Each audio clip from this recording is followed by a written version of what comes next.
Gaurav Santani and this is Ask Gaurav, where I try to answer questions that you ask me. Today's question is very interesting. It has come from two people. Question is that I'm very good at reading and writing English, but I'm not very good at English fluency. I cannot speak English fluently. And I'm finding that as one of the obstacles in my career. That question is important for me because that is the exact question I was asking 20 years back. Before I tell you what is my take on that, how to handle that, let's quickly talk about what a language is, because that will set context about how to deal with it. Language has two parts. Technically, language is a medium. It's a way that we communicate with each other. That's the purpose of language. But on another part, language is also our identity. We proudly say, hopefully, that I'm Hindi, I'm Tamil, I'm Kannada, I'm French, I'm Italian, right? Language represents us. We attach our identity to that.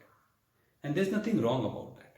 Because through language only, we pass our culture to next generations. And we should do that. So, before coming to a question, I'll say, if you know your native language, if you know your mother tongue very well, it's something to be proud of. So when you say that you're not fluent in English, that means, I'm assuming you're saying that you are more fluent in other language, which is your mother tongue, compared to English.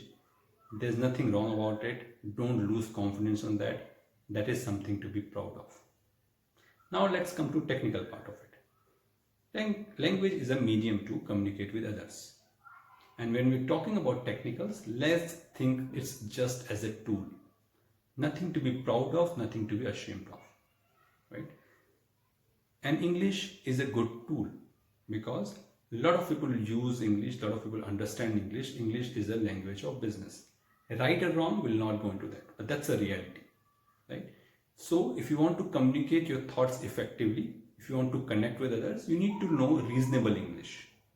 What is a fluent English can differ person to person.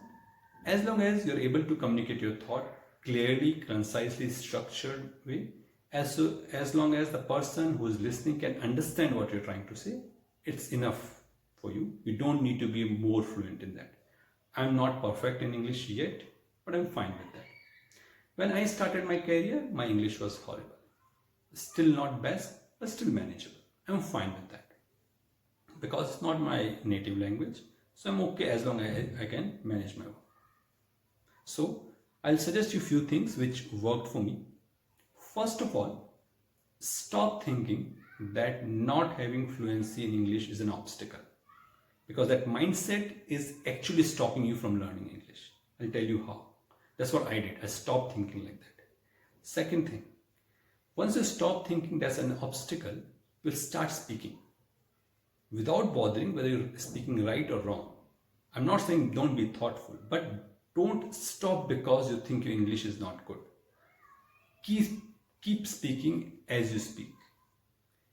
You'll not get fluency on day one. You'll speak some grammar wrong. You'll speak some sentences wrong. You'll speak some words wrong, which is okay. You cannot wait till the day you get the fluency, because that's not how you get fluency. Fluency comes from speaking. So speak as much as English you know. Don't hesitate for that. That's the second part. Third part is, there will be a lot of people around you who speak English better than you. Nothing wrong or right about it, but you can learn from them. So observe their words, observe their sentences, observe the phrases that they use. Try to take it into your language. That's something very important. Third thing. Now, fourth thing is, you don't need to restrict yourself to people around you. A lot of material out there, a lot of videos out there, a lot of movies out there, whatever suits you.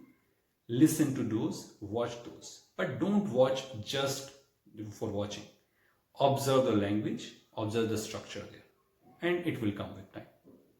But most important, fluency doesn't come overnight. It will take time.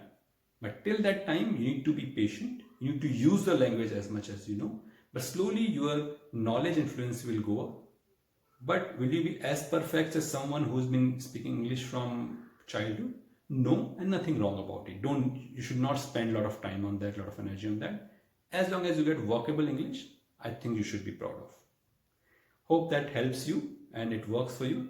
If you also have any question which you want me to answer, submit your questions at this link, sanktani.com/askgaurav, and I'll be happy to answer it for you. Thank you.